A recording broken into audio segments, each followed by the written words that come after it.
So this connection actually works in closed position as well. And when we go into closed position, we use the same frame ideas about connection through the arms for the steps to work the same way. So let's go into a closed position and I'll show you what I'm talking about. So you already know that when I move you backwards, I'm moving you through the elbow, right? So obviously if I don't have the elbow, then the only thing I have is the grip with my fingers, and that's never comfortable, right? So you keep your elbow down so that we have this shape.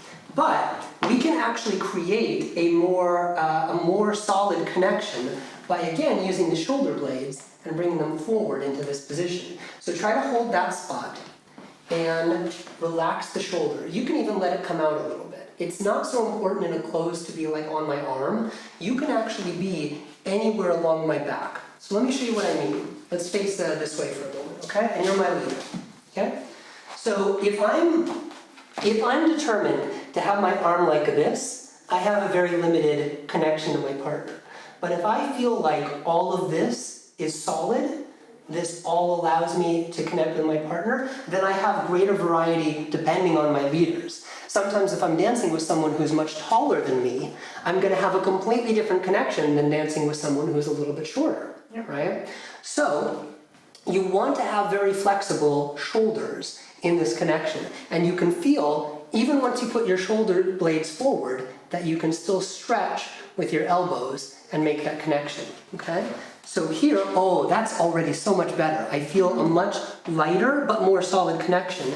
And look at that, we have the freedom to stretch. So say, for example, if we wanted to do like a kick cross, let's try that one more time. If we wanted to do like a kick cross, 1, 2, up, shoot, right? Then I can give us more space. Now, meanwhile, if I wanted to do something that has us together, I can close up the distance, right? And so this flexibility actually gives me the opportunity to do more leading and following, but that depends on you being able to have a solid connection with the elbow, no matter what position we're in. Because if we're this far apart, I still need to be able to do the connection with the elbow. I still need to be able to move you back.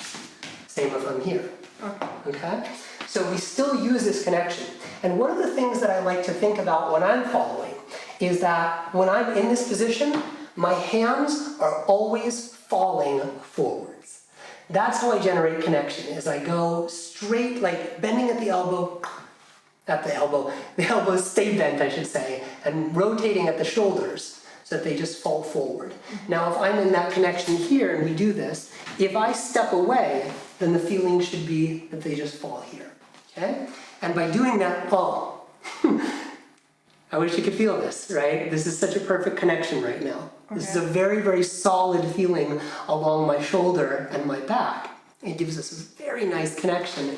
And I feel like I've got total communication all through your body, like all directions, right? Yeah. So that's great, right? Now, even if we're not side by side, if we're in the middle of a swing out, try to hold this same feeling with the arm and the, oh, yeah, exactly. The arm and the shoulder blade. Now look, I still have connection to your, what would that be? That would be your left, right? And so I can use this arm connection to send you out this way. So for example, if we were in the middle of like a Lindy circle, and I wanted to bring it out into the triple step, I'm using this connection, right? But again, what's really cool is the stretch. The fact that this can be closer or farther away. If I want to create a more dynamic position, I can. I can really lean and lunge away from you here. If I wanted to create a position that was very close, like if I'm going to do a tight turn on the swing out, then I can compress it as well. So while your shoulder blades hold the posture, your shoulder is flexible enough to be able to adjust to that connection and stay right there with your partner and on your partner's back and shoulder. Okay? And so you have this feeling of the arms always falling in, that creates your connection point, that creates the right tension, and you get something very solid in movement with your partner. So let's try to swing out again real quick. 5, 6, 7, and a 1, 2, stop. Reach with your shoulder more. So right here, boom, okay? Let's loosen this up first. Ah, there we go. Now reach. Yes, good, excellent. And there we get just the right shape where your elbow is just on top of mine, because you can feel like if we're here, there's the elbow bones that are right next to each other. And it's not super comfortable. But if we're too low, if we're more like here, we lose a lot of the flexibility about the stretch. I lose a lot of you, right? So we can reach with the arm and then bring it straight through. Oh, that was solid. One more time. So try to imagine like you're holding a gigantic beach ball, reaching with the shoulder blades, and one more time, elbows down, there we go. Nice, good. Oh, look at that. It's so soft and flexible. 5, 6, 7, and reach. Nice. Do you feel that? Do you feel the difference in connection? Very cool. Awesome, okay? So we've got this feeling now of how we connect with the hands, that we can release it and then put the energy in our feet instead of in our hands and get much stronger movement that way, much more control and much better communication, and that you can use it even when you are arm to body with your partner. You're in a closed connection, you have your elbow, your arm, your hand on your partner's body.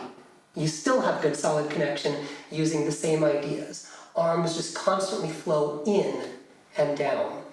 And then you have that feeling of reaching with the shoulder blades. Whole body is engaged in good connection with your partner. Yeah. And it's tricky because there's a lot of multitasking, right? Everything is conscious of, you have to be conscious of everything. You have to be conscious of all of the different parts of your body, when they should be relaxed, when they should be tense, when they're active in a particular step. Not to mention if your leader lets go of your hand, then you want to strike a pose, right? You want to be up and presenting. Yeah, exactly. Get good photos, get good results in competition, right? So all of that is true. It takes time. And this is one of the big things for followers, right? You don't have to learn patterns the same way the leaders do, or combinations. You're going to get led. But your job is to make the communication between you and your leader as solid as possible. And that's not a one-time thing. That is ongoing. You're always trying to seek out the best possible connection that you can have to your partner. Yeah, I think that it's like a very great lesson to be conscious of connection with friends. Like, it's mind-blowing. Absolutely, absolutely. There's a lot to think about, and it takes. You can settle into this for years, right? Especially for me as well. When I'm following, if I'm leading or following, I'm thinking about all of these pieces together and how they all fit. Every time I'm able to make a new connection or make something feel in one part of my body a little bit better, everything in the dance gets better. You know, I love that about Lindy too, is that you keep dancing, you discover a little piece, it feels completely new. That's right. I had this experience recently, and now I felt like my Lindy flow was lower. And I think after this lesson, I'm gonna be like, oh, let's dance to feel this connection. Oh, that's great. That's great.